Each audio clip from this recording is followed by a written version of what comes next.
You're listening to the Seahawks Insiders. Geno looks, going to lay it up over the top. Got a man out there. It is locking. He has got it. Touchdown, Seahawks. Getting you ready for Seahawks football every Sunday. Hurts drops back, has time, loads up, throws. A.J. Brown, the defense. It's intercepted. Does he keep his feet in? He does. Seahawks ball. Presented by Delta, the official airline of the Seahawks. Now, here's your host, Jen Mueller.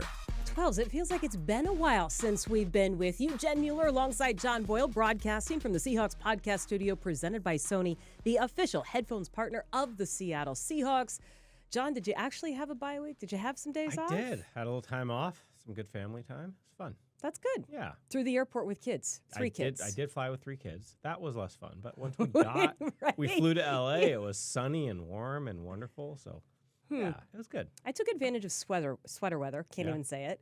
Played a lot of dominoes. Hey, that's nice. It did come with a glass or 2 of wine. Well, of course. Started getting into the holiday spirit with a few movies. Just like tiptoeing, like now, on the edge. Now, are you into the classics, or do you like the cheesy Hallmark? No, this is like the cheesy movie, but it just like it mentions Christmas, but it's not a Christmas movie. So I'm tiptoeing towards that. I also watched a lot of football on Sunday. Yeah, that was a great Sunday of football. Was it? I know, that's right. You were with 3 kids in an airport. My bad. Sorry. Yeah, I mean, it was a great Sunday of football, minus the fact the Seahawks got no help in the standings, which is challenging. I did learn something related to Tom Brady and the San Francisco fans. Yeah, what was that? Well, apparently, he is calling them San Fran. Yes. I did not know that this is a problem. Oh, yes. I have friends from San Francisco. Yes. Who will yell at me if I say San Fran. Okay, I don't understand what the deal is, but apparently Tom Brady says this a lot during the broadcast. I did hear it, and he's from the Bay Area, so the Niners fans think that this is being done on purpose to them. Like he's trolling them? I don't know. I think he's got a lot on his plate right now, folks. Okay. Also, I say San Fran all the time. We're probably just going to keep doing Don't say that. it there. You're going to get in trouble. Although maybe all the way out in Santa Clara, they don't care. I don't know. They don't care. Can't hear anything over the booming air fog horn thing. Whatever. Doesn't matter. I digress. You know what I was not expecting when I got back to the facility and got back to work this week?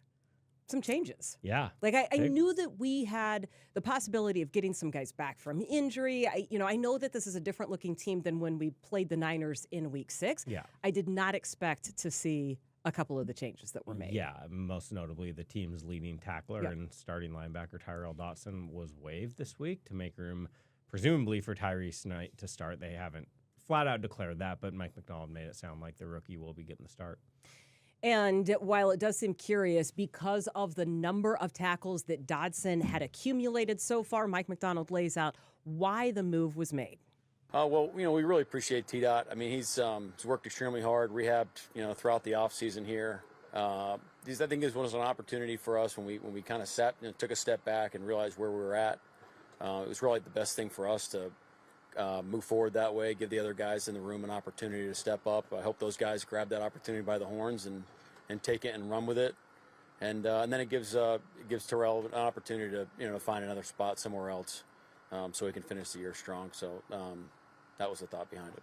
Yeah, going into the bye, Mike McDonald did say, everything's on the table. They're going to evaluate everything. So the fact that maybe a young player is going to get bumped up over a current starter doesn't shock me. I was a little surprised that the move was to let him go. But as Mike McDonald said, that does sometimes there's an issue with a veteran starting caliber player. It's sort of a just respect thing of like, hey, rather than leave you on the bench here, we're going to give you a chance to go see if you can find a starting job elsewhere. He was claimed by Miami, so he does get a chance to continue the season. Meanwhile, Tyrese Knight, we saw him early in the season. We saw him in preseason, and Mike McDonald said, look, without those snaps, you would not be having this conversation right now. And when you talked to people about Knight early in the year, they were really high on him. Mm-hmm. I can't evaluate linebacker play the way some of my colleagues can, but this is also one of those moves where if you believe the guys that you have drafted, if you believe in them, this is now a chance for them to go out and prove. And,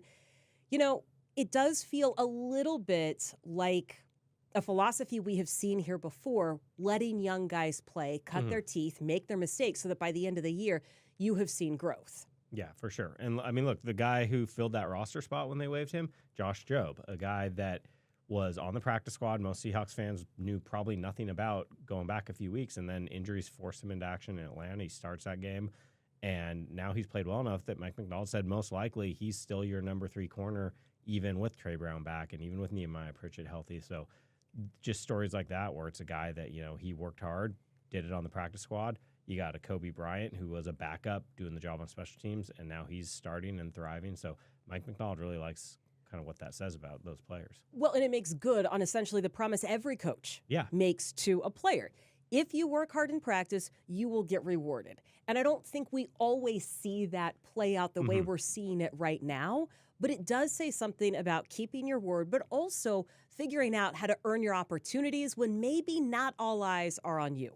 We want to be a program built on development and bring guys along, and you earn your opportunities, and then we want to celebrate it when you go out there and you show what you can do. So we've had several examples of that you've rattled off, and hopefully that's a message to the rest of the guys. That's how we want to operate. And that's where you earn everything, is just a day by day, in the meeting room, walkthroughs, how you go about your business, type of person you are, all that stuff. We're trying to make people grow in all aspects of their life. As you said, Jenna, every coach, is preaching this, that you compete, you got, practice matters, all that, but it's not that often in the NFL that you see a lot of changes like this mid-season. And I do think, probably a first-time coaching staff, you're going to maybe see more of this. They're going to be a little more flexible as they figure out what they want. And also, as McDonald said, I think there's value in that message. It's, A, it might light a fire under the butts of some veteran guys who are like, hey, nobody's safe. But B, if you're that practice squad guy, if you're that third-string guy, whatever it is, like, you have a real shot. It's not just you're going through the motion and trying to get that practice squad check. Like, if you show out, you've got a real shot to earn playing time. I also think there is leadership that is shown on the other side of that, because how many times have we seen examples around sports or even in business sticking with something that doesn't work, right? Because it's a principle thing, right? Or because, well, I paid money for this. I don't really like this, right? It could just be something you bought for your house. I don't really like it, but I paid money for it, so I'm just going to suck it up and deal with it, right? It actually does take something to say, look, it's not working. We're going to move on. And by the way, T-Dot, an awesome person. Really enjoyed my conversations with him. Love having him here. And I know, and Mike had said, look, it looks like we're pointing the finger at a couple of players who are not here, because that entire linebacking room looks different. It's also, to your point, figuring out who fits in the system, because all of this is new. Yeah, it's unfortunately, you cannot. It's just not realistic in a sport like football to have a new coaching staff come in and everything just go smooth as can be, no bumps in the road, no adjustments needed. So I like, it's hard to do these things in season, and it can make, people get criticized for it. It can make you look bad. So I think it takes some conviction to be like, hey, this isn't working. Even if it's kind of messy, we're going to try to fix it right now. Yep. We are broadcasting from the Seahawks podcast studio presented by Sony, the official headphone partner of the Seattle Seahawks. We have talked about the changes that the Seahawks have made on defense. I am curious how far the changes will extend on offense, and I suspect that not all of them will be so evident, as in, how do things get simplified? How do they get communicated? Because that was one of the things that Mike McDonald was talking about before they headed into the bye, particularly with the offensive line. Yeah, I mean, there's things they know they need to clean up, especially up front, whether it's the penalties, the turnovers they've had, recently the snap issues. There's just all these little things are just keeping them from functioning at the level they want. And the questions brought up this week is they've been a very shotgun-heavy team. Do you go under center more? You're obviously not going to tell you the 49ers that in the middle of the week, but that's something that maybe you see more of that. They haven't done a lot of play action. So there's all these different things they can get into, but whatever it is, it's, as you said, simplifying the process to where, whatever they're doing all week to get ready, it can come out cleaner on game day. Because this offense, I mean, we've seen it. They have a ton of firepower. Geno Smith can make every throw in the world. He's got great weapons, but they get in their own way too often. Yeah, they do. And they got in their way back in week 6 when these teams met because they had chances, including a chance to score on the opening drive. There's an interception at the 3-yard line. Suddenly, momentum swings the Niners' direction. They never get it back. Seattle does pull within 5 late in the game, and then tackling becomes an issue. And it's frustrating to go back and look at that. I do think the team looks different on both sides of the ball. I also think it's really hard to look at that game and know what to expect because both teams look really different in Week 11. You can't take it, play by play verbatim, but that's kind of the secret. That's a secret question, right? Is what matters, what doesn't. How have you evolved? How do you take the next step? How do you answer certain things? Comes down to how well we play, frankly. So I guess that really is the secret behind it. But that's always the way when you're playing a team a second time, sometimes a third time. So we'll see a lot of these guys. So we got to go play good. I mean, normally you'd say, second time in 6 weeks, you can go back and look at that film. Like, probably the most important piece of their offense is Christian McCaffrey, with all due respect to Brock Purdy. It's always the quarterback in some sense, but McCaffrey's such a unique weapon the way they use him. So for him to be not playing a few weeks ago and now he's playing, that makes a huge difference. We talked about this a little bit earlier, but defensively, the Seahawks are so much different now. Both linebackers will be different. Kobe's starting. Josh Jobe will be out there. New guys up front, there were also injuries in that game. Yeah. Reek Woolen didn't play in that game, and Murphy didn't play in that game either. Seahawks will feel like they're much better equipped defensively to handle this, but 49ers also have some weapons that they didn't have, including their biggest weapon. Okay, but the Niners rank second in the league when it comes to total yards on offense. They're averaging just over 412. It was a balanced offense without Christian McCaffrey. They were racking up 149 rushing yards a game, 262 passing yards a game. I will point out some of those numbers, I'm not going to say skewed. I will say that game against Seattle definitely helped the Niners numbers. Yeah, I mean, they put up big numbers in that game and on a lot of big plays where that was a big talking point for the defense of you can do a lot right, and it doesn't really matter if you're giving up huge touchdowns to Debo and what the other big plays they had. So you need to not just be good on 90% of the plays. You need to eliminate those big, huge plays that allowed the 49ers to put up some massive numbers in that game. Yeah, and when it comes to Debo and McCaffrey, they're somewhat interchangeable because the Niners had to make do without McCaffrey for so long. So here's kind of what you're expecting when the 2023 Offensive Player of the Year returns. Well, I mean, you have last year's tape and then all the things they've done off of it, and then you have kind of a one-game sample, and they were doing a lot of the things that they do with McCaffrey now, albeit it might have been with Debo or with the running backs that they had out there. So it's kind of hard to gauge percentage of how much they're going to change, but you talk about interchangeable parts and guys that can do multiple things. I think you're probably more likely to get Christian in funkier spots that he normally they didn't do with the other running backs or really any other running back in the league. So those are things you have to account for on really any situation. So they do a great job. Everybody kind of knows all the different spots and the time. They don't lose timing or anything like that. So that's what you're looking at. That interchangeable parts thing that Mike McDonald mentioned is huge, and you touched on this as well, Jim. It's most teams, if they put a receiver in the backfield, you kind of know one of a few things will happen, and he's limited what he can do back there. Same thing with you split a receiver out wide. He maybe has a limited route tree. McCaffrey is an NFL caliber receiver when he lines up out there. Debo can do a ton in the backfield as a runner. So it's they're legit threats wherever you put them. And when you have those two guys out there together, it really changes that offense. I was really hoping he was going to show signs of rust last week. Yeah. He didn't. No. And he didn't. Yeah. I mean, yeah, he it's didn't. It's going to be a problem. It's going to be a problem. But look, the explosive plays that we talked about, that is something that San Francisco has excelled at, not just this year, but actually going back a few years. But if you look at just their numbers this year, 71 big plays. That is a rush of 10 or more yards or a reception of 20 or more. They've had 36 runs like that, 35 receptions. So you are going to have to figure out a way to stop those big plays. And for Mike McDonald, if you actually want to break this game, you can mention all sorts of things. It comes down to what you do on first down. Yeah, this game is going to come down to a large part of it's going to come down to how well each team plays on first down.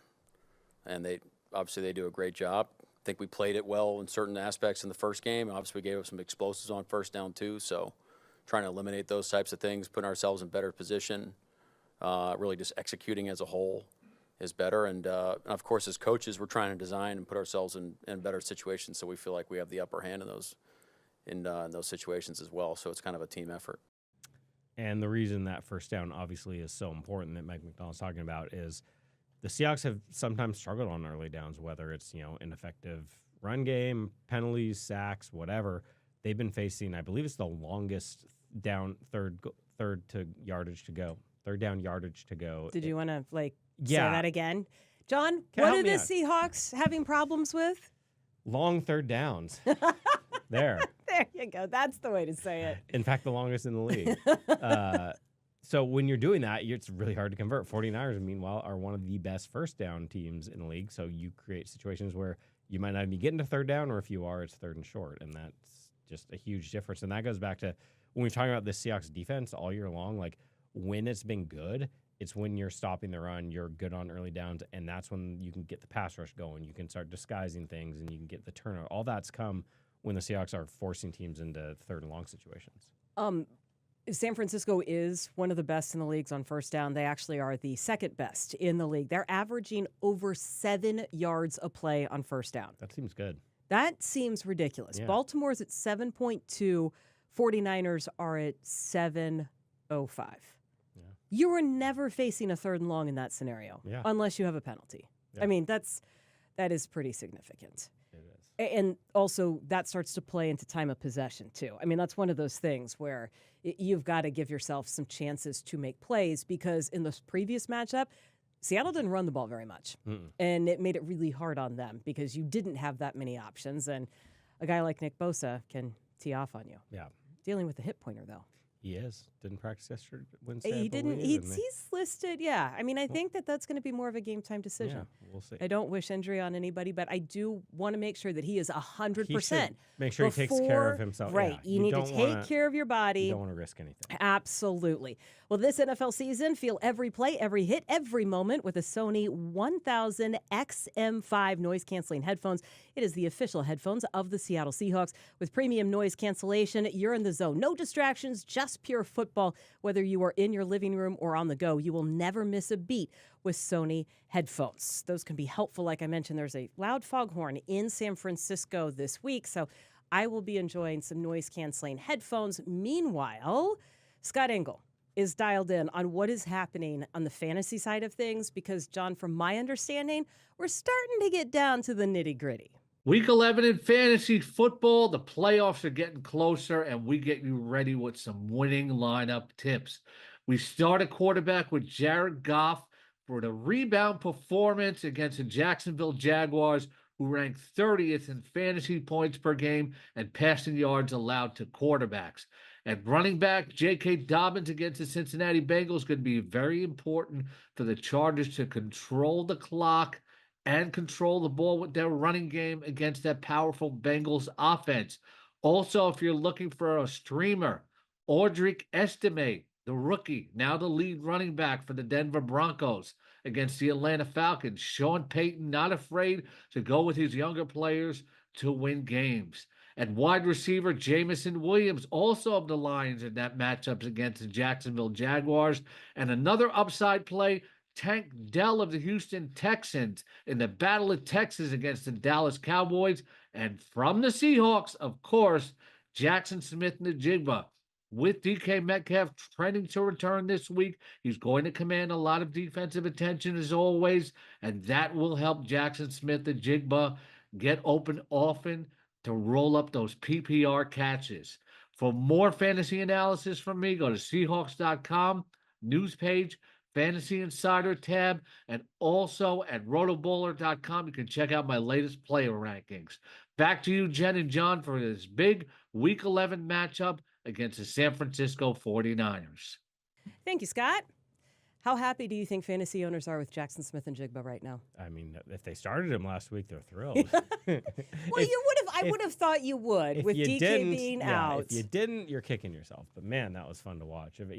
Obviously you hate to lose any game, but a very fun silver lining out of that one was watching Jackson Smith-Njigba have one of the best receiving games in Seahawks history. That wasn't just a career high. He's joins Largent and Lockett as the only players in franchise history with 180 or more yards and 2 touchdowns in a game. And it could have been massive. He had 2 long, I think it was 78 yards worth of catches taken back by penalties. So, I mean, that was really cool to see.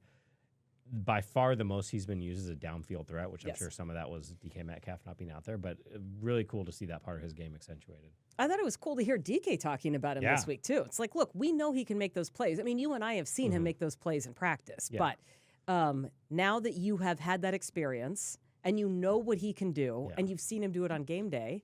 And you put it on tape for opponents of like, this is a legit threat now, and you have DK Metcalf who, to borrow a term that we've heard from Mike McDonald recently, force multiplier. Like when you have... I do like that term. I do, yeah.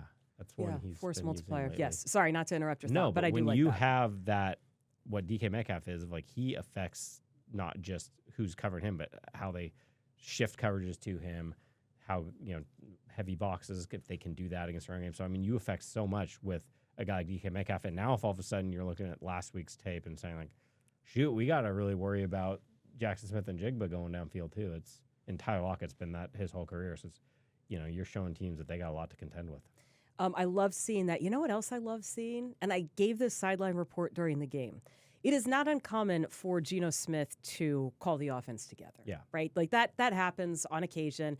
It doesn't necessarily mean the game is going bad. There's just like a single message, right, that he wants to get out. So he does that last game, second half, and it's Ken Walker who takes over the huddle. Really?